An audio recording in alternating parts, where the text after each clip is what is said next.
Diego Muniz, he's done it again. Oh, what a lovely goal. And I'm delighted for Sasha Lukic. It's his first goal for the club and he'll love that. The Hammersmith enders are on their feet. It's Muniz again. Fulham 3-0 ahead. Hello and welcome to the That's So Craven podcast, your Fulham podcast from Down Under. Back again, and it is the same old story as Fulham go down to Newcastle 1-0, dominated the first half, couldn't make our chances count, and unfortunately went down. I was going to say went down swinging, but we definitely weren't swinging. Here to talk it all through and have another session of group therapy. Welcome to the pod. Dave, how are we going? Yeah, well, obviously a little bit disappointed that my weekend's been ruined by yesterday's loss. And the last two games have been pretty disappointing. But I have figured out where it went all wrong. It was racking my brain last night and then it just came to me. And I think it was when Sammy rubbed my head before the Nottingham Forest game as a sign of good luck. And ever since then, it's all fallen apart. So I don't know. I think you've got a lot to answer for here, Sammy. Well, you notice on the live stream, I've kept you guys specifically spaced apart now. So he can't even rub your head. Skibby's in the way. Speaking of, welcome to the pod, Skibby. How are we going? Yeah, all good. I feel like I'm, just in the way of this bromance that's sort of blossoming now. So apologies, guys. But no, I'm all good. Like Dave said, weekend ruined. But, it's what we do. It's what we love. And I don't know why we do it to ourselves, but hey-ho. It's inexplicable, but here we are. And Sammy, how are we going tonight? I'm going good. Mine and Skibby's bromance is very well intact. Apparently, me and Dave are going through a dark period, but you know what? We can work through that. Do you know it's so funny? Because Skibby and Dave are still new, but I've done so many of these that I just forget the last things that I do, and I've completely blanked on that moment until you literally just brought it up. Then, so yeah, I'll take full blame for this atrocity, and happy to get into it. Yeah, well, we got to blame someone. Maybe while we talk about the game, we find someone else to blame. But at the moment, Sam, it's all your fault. Let's crack into it then. A 1-0 loss to Newcastle. Guys, before the game, we were all, I think, fairly positive without being overly positive. This was an opportunity to get at a Newcastle side that have a number of injury problems at the moment and potentially a really good opportunity to, pick up from the poor performances we've had over the last couple of weeks, but it just didn't work out despite a really good start to the game.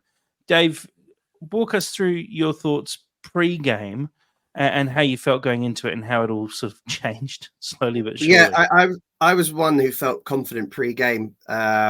Just being back at home, we seemed to be in a different side, and it just felt like a nice day to go to the cottage. Obviously, we've got a fully fit squad. We've had a few disappointing results, and I thought there'd be a reaction. So going in, I felt, and another point was really Newcastle's injuries, wasn't it? They had a lot of injuries at the back. We knew they were having to, bring in players who haven't featured a lot this season, and that would present some opportunities. I felt good about it. So that makes it even more painful, really, doesn't it? It really does. Skibby, you were in the ground as well. Just walk us through. I guess let's start with the first half. Fulham dominant and kind of looking like the better side for the majority. Yeah. I mean, we were expecting, when you saw the lineups, Wilson didn't keep his place, and Lukic didn't keep his place, but Iwobi did. And you were just sort of hoping, okay, this is a lineup where we think that, Willian makes things happen. So he's always a necessity in the lineup. But, we really needed to light that fire under Iwobi of, you had a bit of a shocker last game. You were one of the three that had to come off after 30 minutes. Kind of, you wanted your response from him. And we did get that. I thought he was very good. And it was very much a similar aspect to other games this season at home, as well as away, which was a lot of the ball, a lot of intent. We were passing the ball really well. It just didn't seem to fall for the guys in front of goal. I think Mooney's had a really good chance to sort of make it 1-0. kind of scuffed his shot at the keeper. But the same thing with Palhinha, had a bit of a scuff at the goal, just dribbled past the post, and you just felt like a goal was coming. But I think for everyone in the ground who was a Fulham fan knew that it's either this half or it doesn't come at all. Whereas Newcastle fans, so my cousin was actually in the Newcastle end, and because in the Putney end it's a sort of a mixed concourse, I came to have a chat with him at half time, and he was saying, "Oh yeah, your goals are coming. It's just a matter of time. You should be about 3 or 4 up, but if you keep going the way you're going, we're going to get smashed here." And I said to him, "No, I can see this going 1-0 Newcastle," and that's exactly how it was. And I think we played well in the first half, and I think it was really key to Willian, Kearney carrying the ball, and Iwobi carrying the ball. And I know he gets a lot of stick, but Pereira, for me, it was picking out the great passes. He was sort of picking up the ball in the middle, finding an early out ball to either Willian or Iwobi, and that was hurting Newcastle, getting in behind the fullbacks.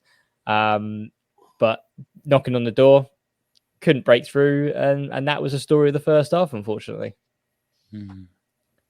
Yeah. Look, for me,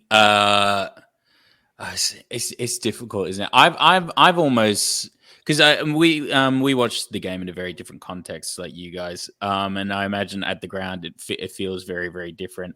For me, because I've seen us start off so well so many times now, and then I always have this sense every first half, I'm like, I will not be comfortable no matter how good it looks like we're playing until something goes in the back of the net to like relieve my anxiety, because I've seen us played like this quite a few times, and the longer those goals don't come, the more I can just see a conceding in like the first 10 minutes of the second half. So I was just getting progressively more and more stressed, and yeah, this ain't gonna be fun, is it? Like it's not gonna be a jovial one today, but you know what? That's our journalistic integrity coming through, I guess. Oh, as we were sort of chatting about before we started recording, it really did feel like one of those games where, like you said, if we don't score in the first half, we're just not scoring for the rest of the game.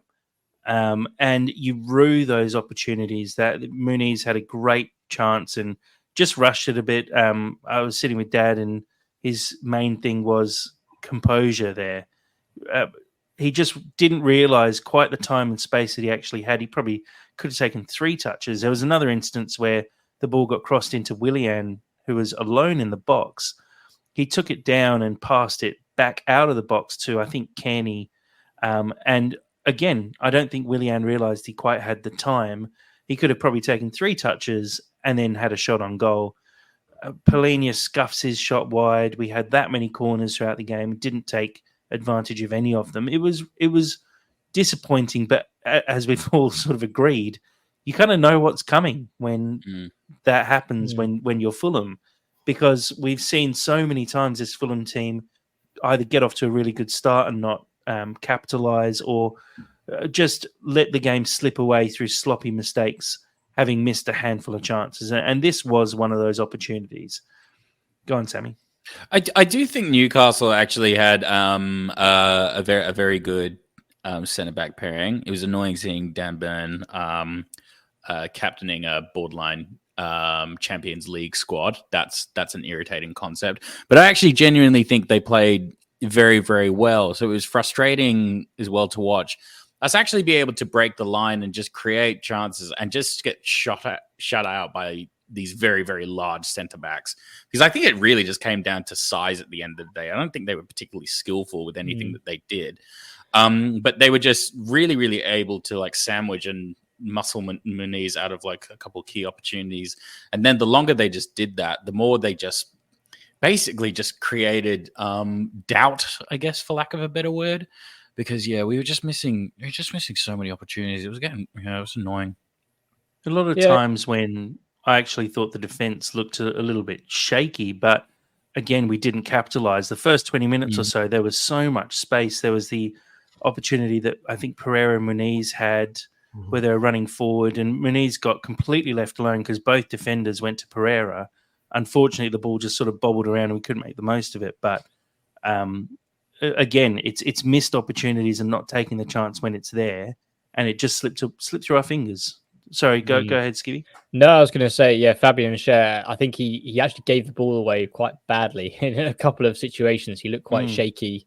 And I think, and that's when I started to think, it might be, they were sort of, because that was in front of me in the Putney end, and they were sort of shouting amongst themselves. I think it was Gordon scuffed a clearance straight to Castagno, who sort of dribbled it back into the box and pulled it back for somebody else. But they kept trying to, and Fulham just kept trying to do this. You just reminded me, Jack, that it almost like the ball came in and, Willian cut it back to Kearney, but it was on his right foot and it wasn't quite as clean. And then Andreas Pereira, ball comes in and you thought Pereira could have a shot here and he lays it out to Willian on the edge of the box. They kept trying to do this laying onto the edge of the box thing, which it almost like they had enough time where they could just take a touch and have a swing at goal and see what happens. But whether that's a confidence thing with, the midfield players, and they were really trying to either not confident themselves or just overly looking for Muniz or someone who they can trust more having a shot on goal. But it was very bizarre that a lot of people around me were having a few nasty things to say about Pereira because he just wasn't having a shot. And then obviously when he did have one of his famous shots, which went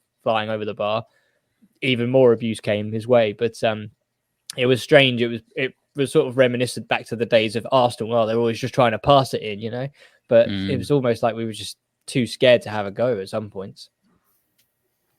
Yeah, I 100% agree with that. And at the same time, when we're laying the ball off to the edge of the box as well, we weren't actually taking a shot, even if we were getting into a half-decent position. So it really did just feel like we didn't really know what to do. And I don't know if that's down to the tactics, if it's down to Marco Silva's plan. Maybe he wants us to walk in the back of the net, but the final ball kind of, again, wasn't there. And I'd say the last couple of games, we've just been missing that bit of quality, and maybe it's a bit of fixture congestion with 3 games in a week.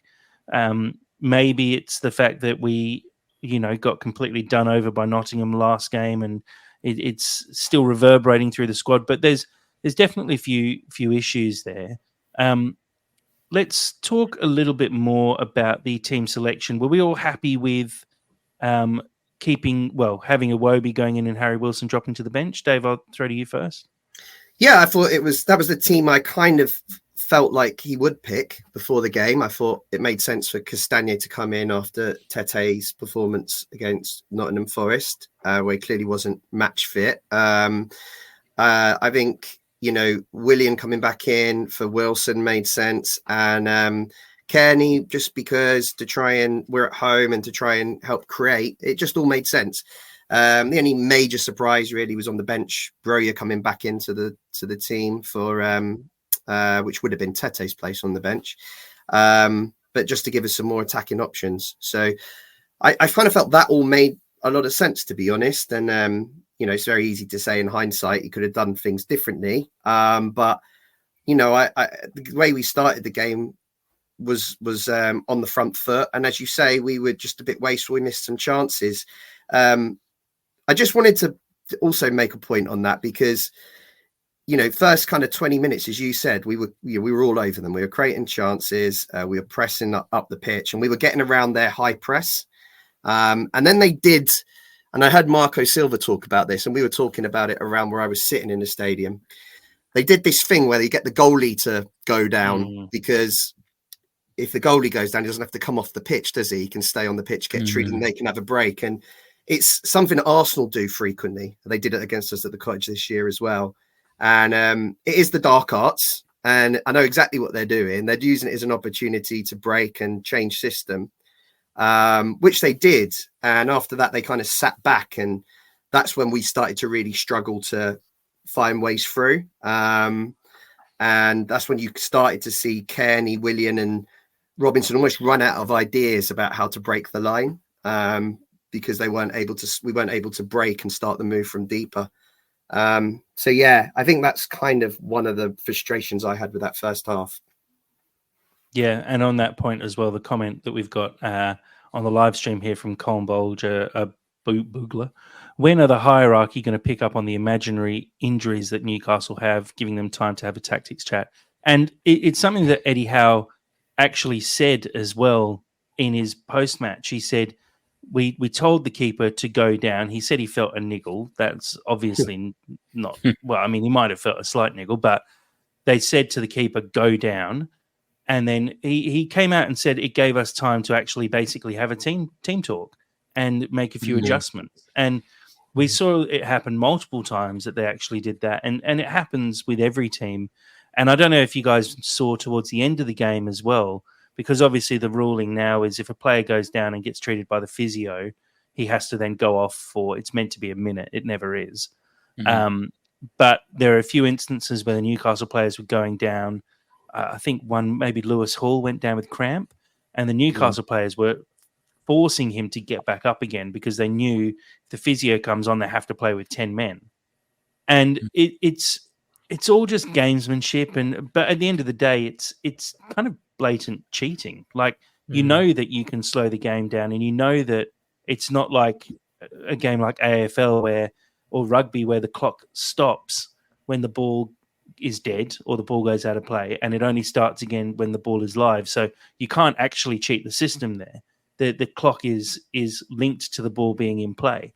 Unfortunately, here we saw, in the first half, I was expecting maybe 8 minutes of injury time, and I think we got 4 or 5. And then I think some of that maybe got picked up in the second half, but it doesn't really equate for me. And it's frustrating seeing that happen because it's obvious it's purely tactical.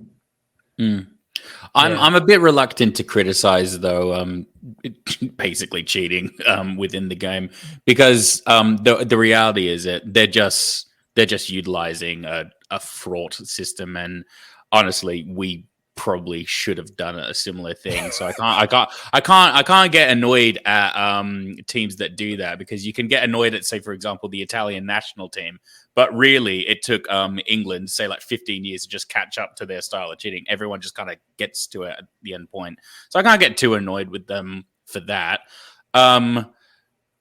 Really, we can dissect what Newcastle did, but I think the reality is we just didn't make use of our chances.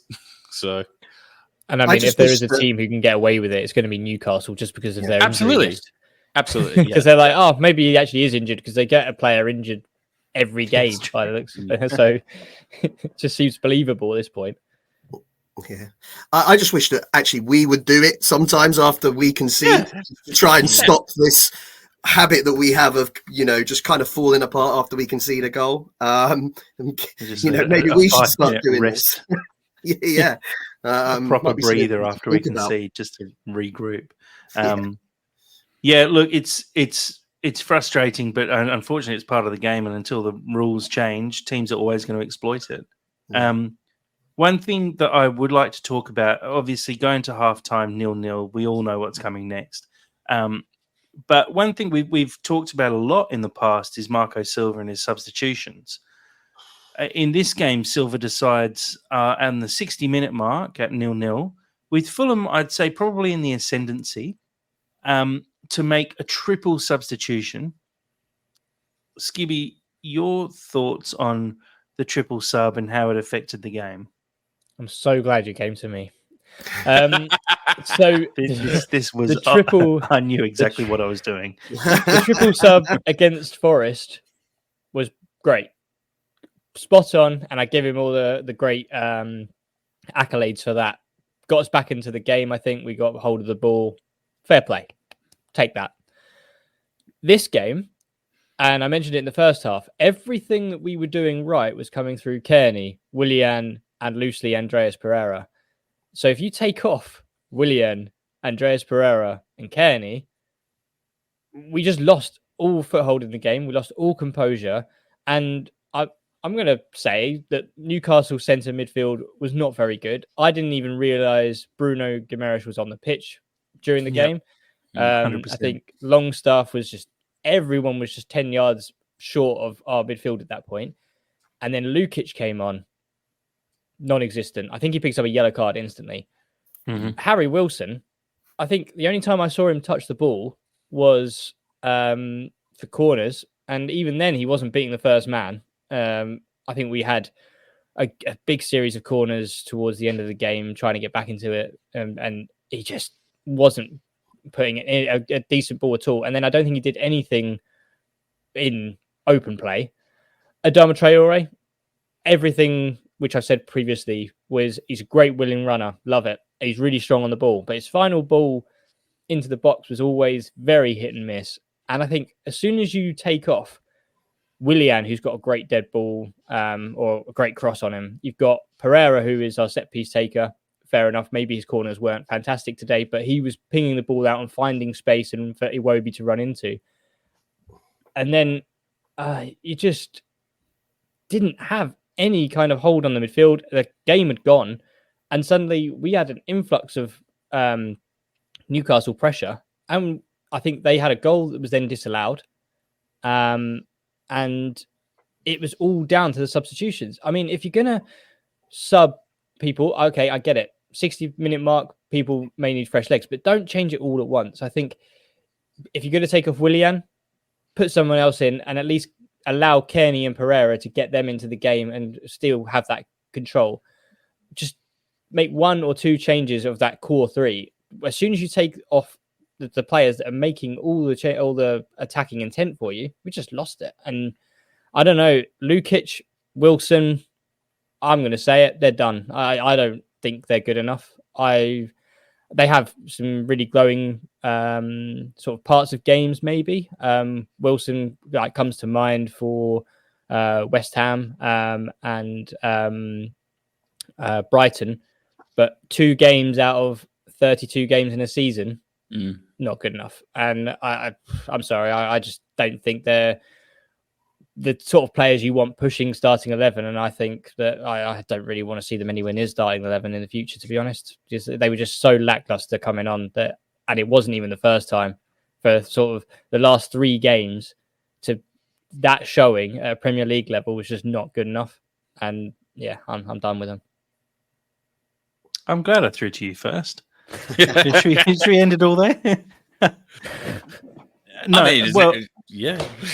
A question off the back of that, and it's a kind of a selection query, if you will.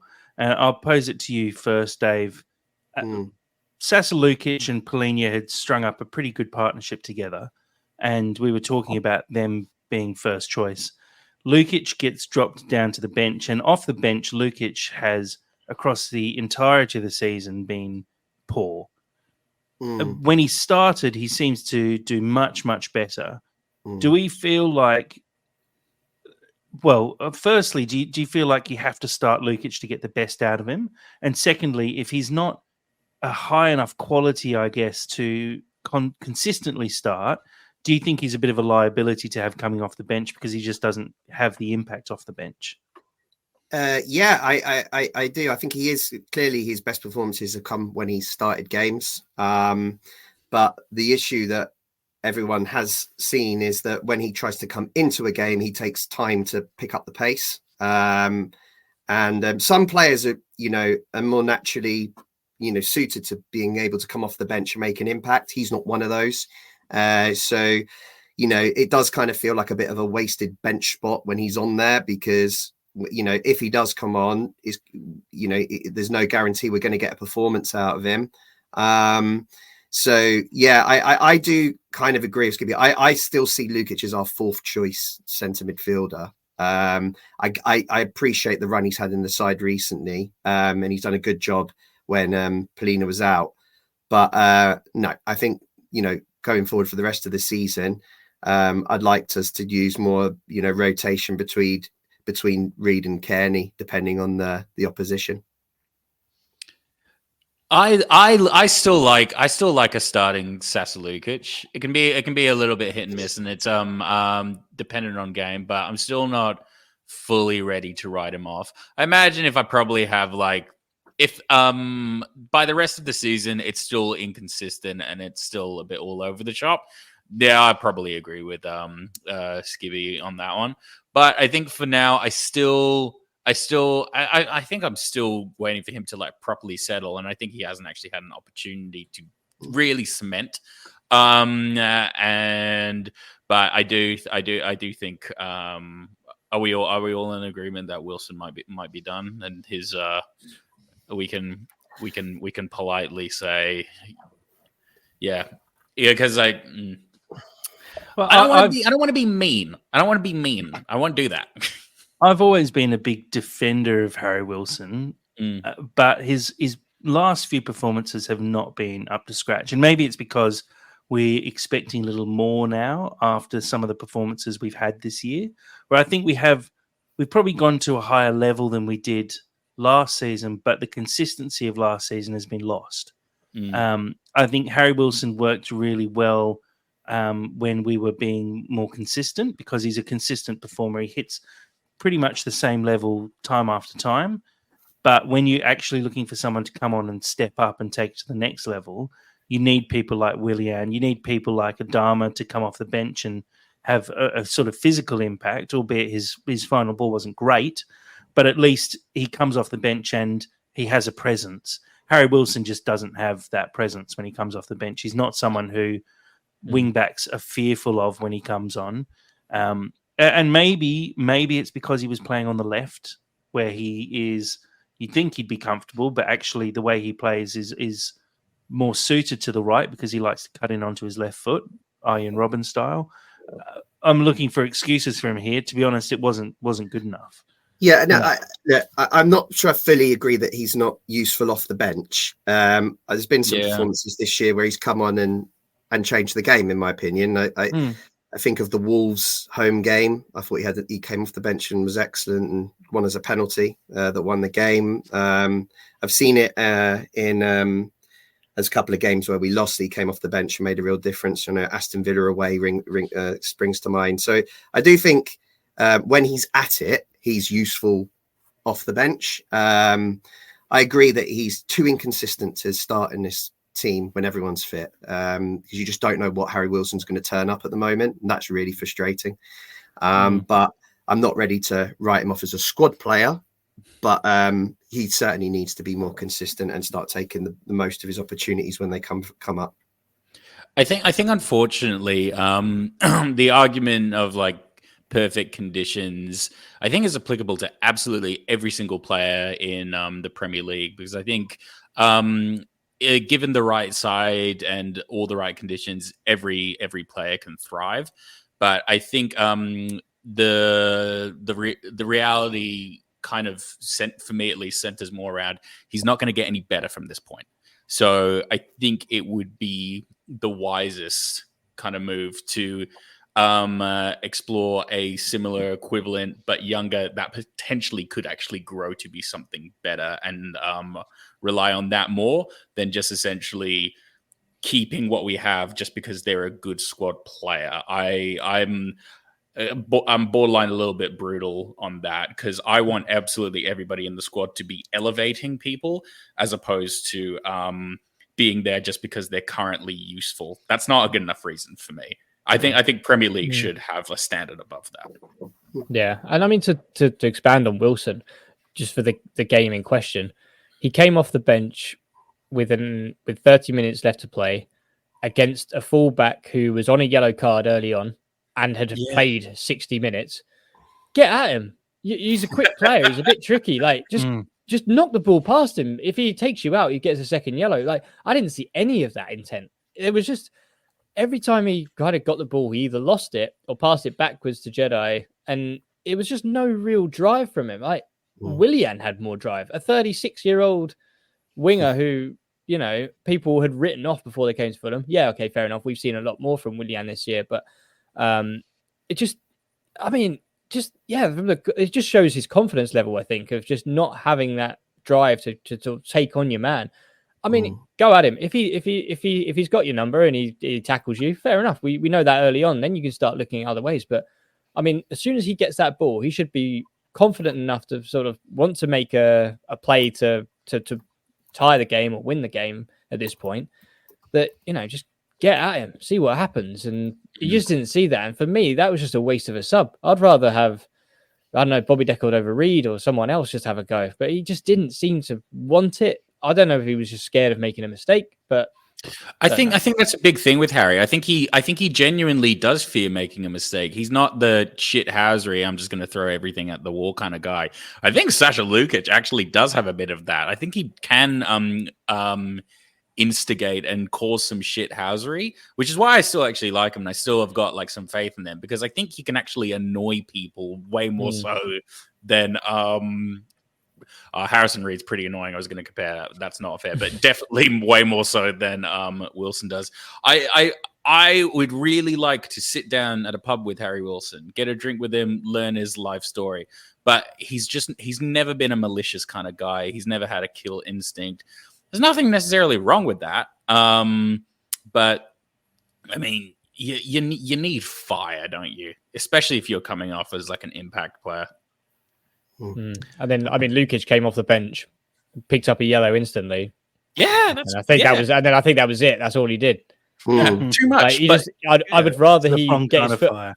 Yeah. Exactly, but in this game where you saw that we had Newcastle had no hold on the midfield, like he just needed to get his foot on the ball, use his strength, and just hold up the ball, use it, and just in a smart way give it to Iwobi. I think there was a point where Iwobi dropped into centre mid. I think Palhinha came off, didn't he? I think, and then Iwobi came into centre mid at that point. But and Iwobi was just carrying the ball, and you just kind of wanted someone like that. Just get your foot on it, drive at them, because as soon as you drive at them, they seem to really back off, and we saw that in the first half. But we just lost all intensity in that second half as soon as we made those subs. And for me, that's where Marco Silva dropped the ball. And the reason I'm looking at a screen which says 1-0 Newcastle is because of those substitutions. Yeah. I think it's a major contributor. Obviously, not taking our chances in the first half. If we had taken a couple of those, it might be saying 1-1 or 2-1. But 100%, the changes just sucked the life out of Fulham in this game. And it wasn't long after that we went 1-0 down. Now, the goal was overturned.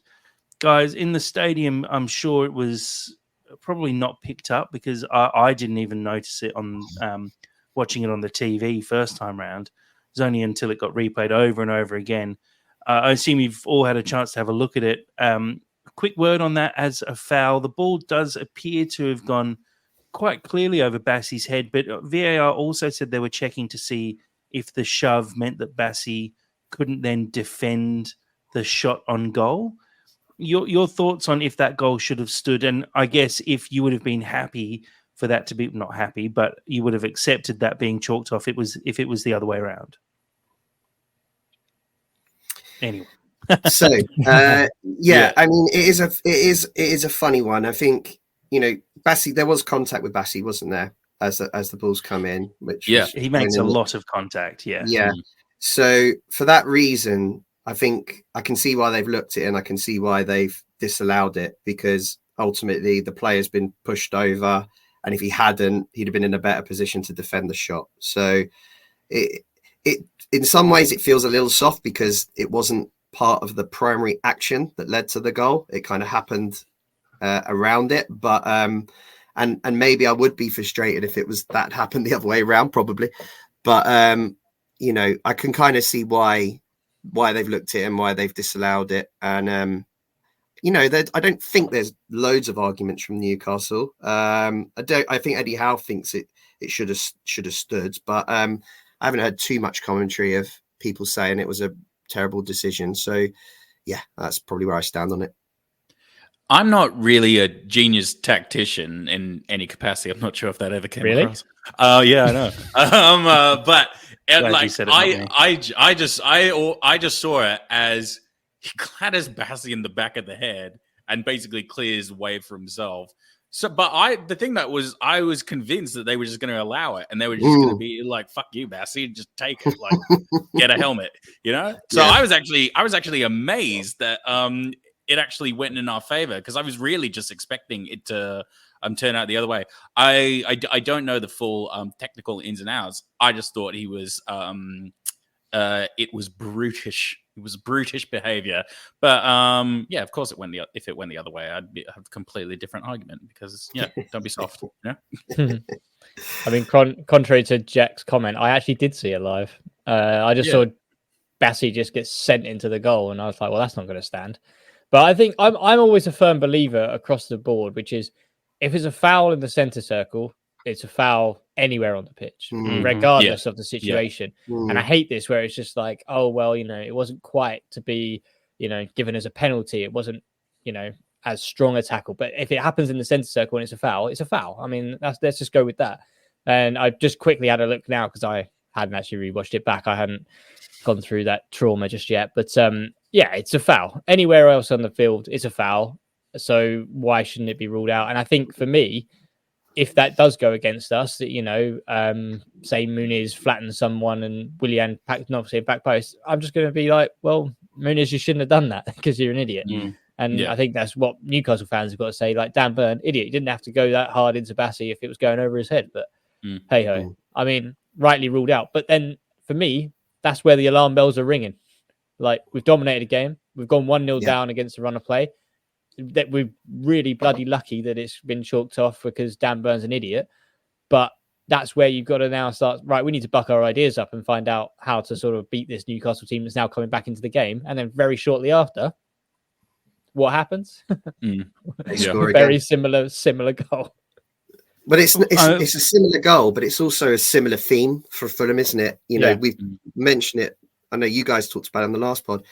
And it's just so frustrating that time and time again, when we concede, it's often followed by a second goal, but for the opposition, that we just don't seem to be able to compose ourselves in those moments. So I was saying earlier, maybe we need to, start using some of these dart arts and getting Leno to go down after we concede, just so we can regroup and figure out how we're going to reapproach the game, because it's just happened way too many times for it to be a coincidence. There's an issue there. And it's not being resolved. And it was so predictable, wasn't it, after that there was only going to be one winner in that game.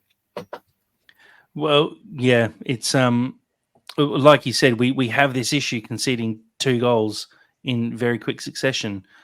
For us in this game, one of them was chalked out, but we still conceded. And then I think it's about 6 minutes later we concede again. And look, I don't know if there's a huge amount we can do better with this goal. It just seems like we're a bit at sea. Like, I don't think there's anyone in particular to blame. Everyone just sort of standing still like a bit of a statue at some points. And Guimaraes has like a free run at the ball. When he strikes it, you kind of know that he's going to score. Anyone think that Leno possibly could have done a little better there? It's not exactly in the corner. Nah. No, just no. I mean, he's got a free run at goal. He's going to smash it as hard as he can. Leno has maybe 6-7 bodies in front of him at this point. Yeah. I mean, Anthony Gordon. Really, Anthony Gordon is completely blocking his view, despite being onside. He's behind Anthony Gordon, so he can't really see what's going on. The only reason I mention it is because on Twitter, a lot of people piping up saying Leno's making too many mistakes and being too inconsistent.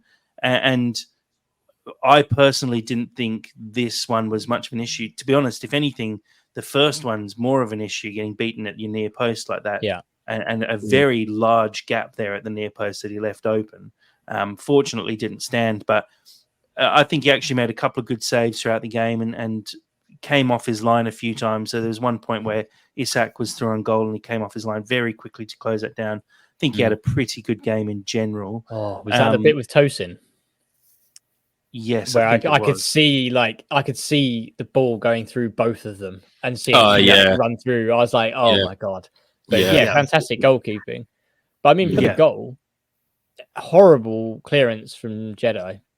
Like, he literally just tapped it to the the penalty spot. Sorry, and you're thinking, if you're dropping the ball there, anything can happen. And I think it's more on Robinson than Leno for sure.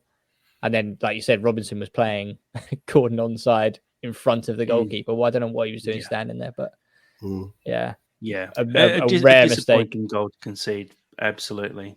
And look, not a huge number of chances towards the end of the game for Fulham to actually get back into it. We did push forward, but didn't really have much joy. Broja came on, a little bit of pace about him, which looked a little bit exciting, but nothing really came from it. Raul Jimenez looked like the Raul Jimenez from the very start of the season again, unfortunately. And the 99th minute Rabona definitely had a few people up in arms on Twitter. I don't know if you guys had a decent view of that. Does Jimenez try and overdo things, do we think, or does he just not have a left foot? I think he's trying to stand out by doing, stuff like that. I think he's trying to be a bit flash. And there's just a time and a place, isn't there? And it's not in the 99th minute when you're 1-0 down. Yeah. And don't get me wrong, if it comes off, it's majestic. But no, I don't think Marcus will be particularly pleased at doing that. However, I did think we got a corner out of it, so maybe I shouldn't be too critical. Yeah, but I can see why it frustrates people, basically. And it wasn't the first flick he did. It was about a few minutes before that he tried a flick that didn't come off in the build up or something as well. Yeah, and it's kind of when you're not winning, and when you're losing a game, you're trying to get back into it. That's one way of really frustrating the fans. So it is objectively really, really hard though, because when you're a player like Jimenez, you have to believe that you can do that. So he's either destined to be a genius or an idiot. But in all cases, he has to try, because if he doesn't try, then the pitchforks really come out. So I'll always go a little bit easy on him, because it's kind of a frustrating style that he has. When it works, it's incredible, and I want to set fireworks off in the street. But I don't want him to stop. If you're listening, I don't want you to stop, but just pace. Just pace yourself. But other than that, you're right. We didn't create too much at the end. We were really wasteful when we got the ball out wide, weren't we? Skibby mentioned it earlier with Traore. I actually thought Traore had a bit of an impact when he came on, and he was breaking the lines and causing them some issues, which was pleasing to see. But of course, the final ball was terrible. Overhit crosses or not beating the first man, and have to be equally critical on the other side. I thought Robinson got into some good positions down the left towards the end, and his final ball was pretty poor. He got into the box a few times to try and whip it across, and just managed to pick out their defender every time. So yeah, it was happening at both sides, and that was that's how the game. I think it would have gone on another 20 minutes. We wouldn't have scored. It just was one of those games. Yep, very, very disappointing. Let's have a quick look at some of the stats from the game. And as I said before the podcast, the stats basically haven't changed across the last three games, despite us picking up 1 point. 67% possession for Fulham, 14 shots to Newcastle's 12. Fulham with just 4 of those on target, Newcastle 5 on target. 588 passes to Newcastle's 296, 14 corners to Newcastle's 3, and 10 fouls to Newcastle's 13. A quick look at the league table as it stands. Fulham remain in 13th.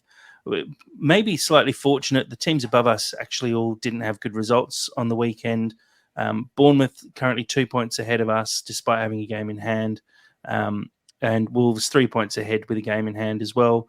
We're still within touching distance of the top half, although it's starting to pull away from us. We really do need to start picking up some results.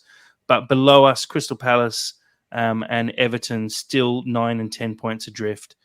Brentford 10 points adrift of us as well, and flirting with relegation, which I quite enjoy. It's going to be there's going to be some key games coming towards the end of the season. Fulham to play Brentford, and also Fulham playing Luton on the last day of the season. There's going to be a lot on the line in those games, and hopefully we can get the Fulham side we know and love back for those games. A bit of a question here around how we feel. Just for those on the live stream, I'm showing Fulham's current top scorers in the league this season so far. Muniz with 8, BDR with 6, Jimenez and Iwobi both have 5, Willian Polina with 4, and Harry Wilson with 3. Now, a lot of people on Twitter, at least, are starting to maybe question Rodrigo Muniz as a potential starting striker for us next season.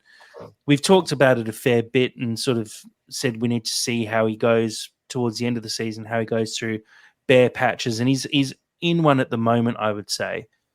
But are we still seeing enough from Muniz to at least see him be either the first or second striker next season? Skibby, I'll throw you first.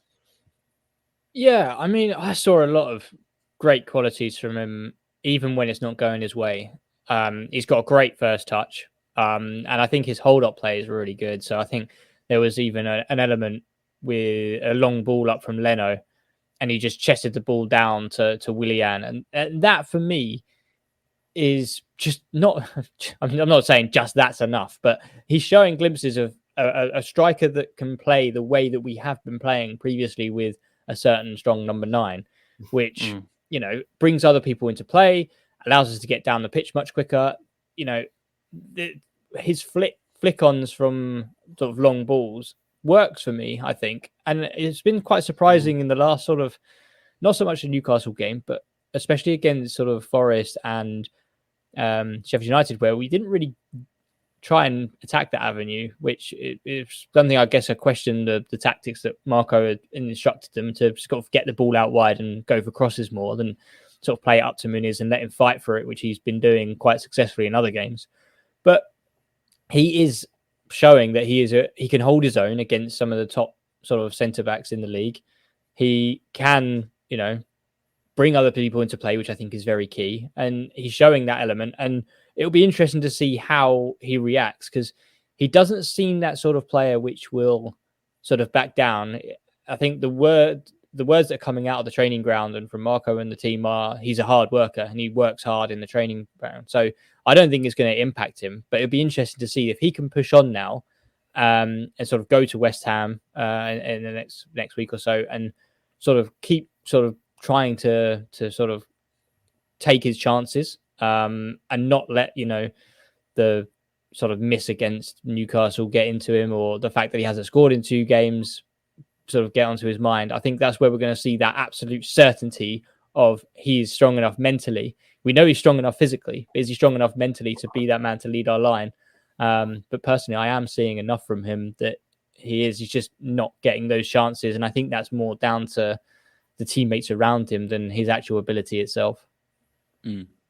He's had a really, really long time as well to actually get to this point. I think if he had any doubt, he's already gone through it for like the past 2 seasons. I think he's really, really come into his own.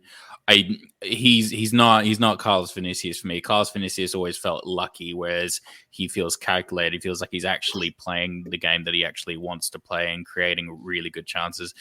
If he's not starting striker, he's definitely backup for me. He's still so young, so to just write him off at 22 just feels egregious at best. I think we should definitely try to get an out-and-out star striker to compete with him and push him as well. But no, he's nowhere near done for me. I think he's got a lot of legs. Yeah, I think we shouldn't forget either. He's been playing with an injury, the last few games. And, I don't think it was his best game yesterday. I think that, as we mentioned earlier, the chance he missed, he could have done better.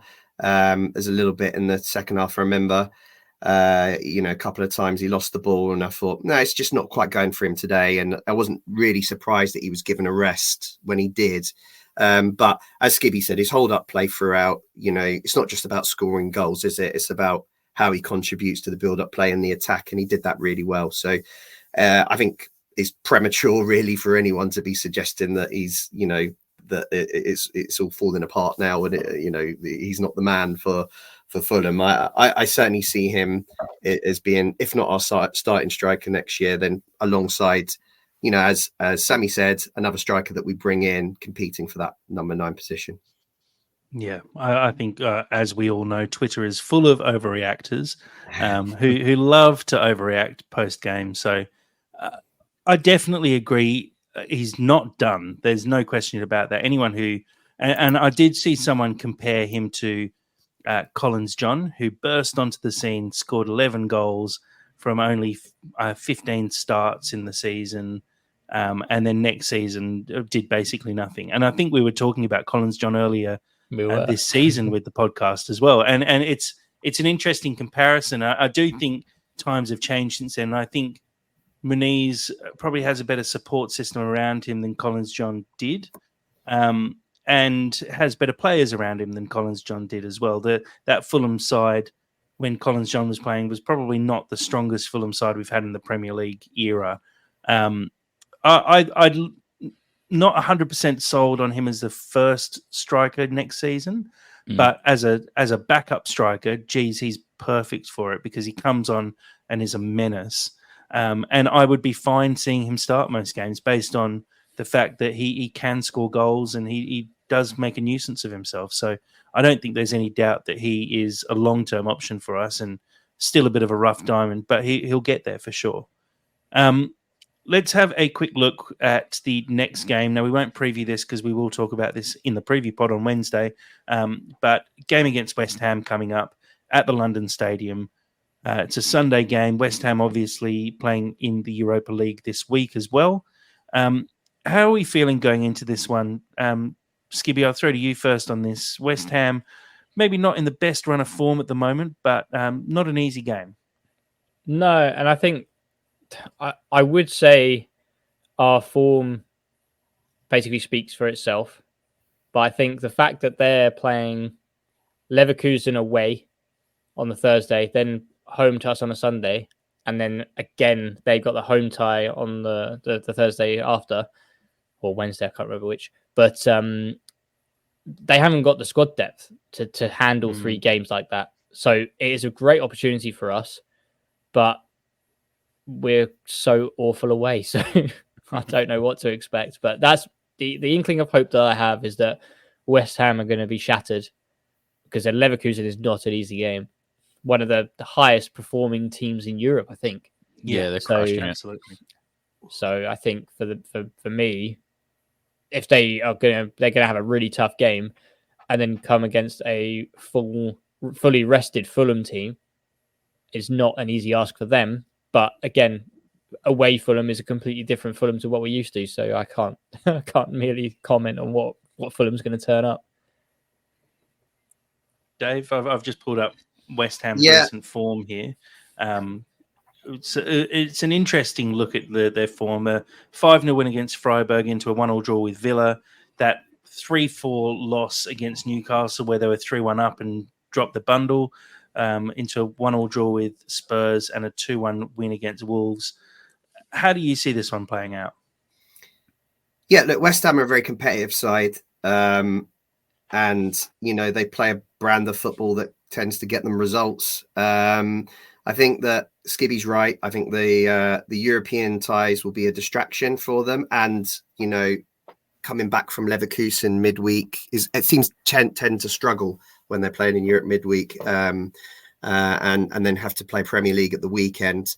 So I think that if we can, start strong, start fast, and get ahead, then I think definitely there's an opportunity there to get a result. There's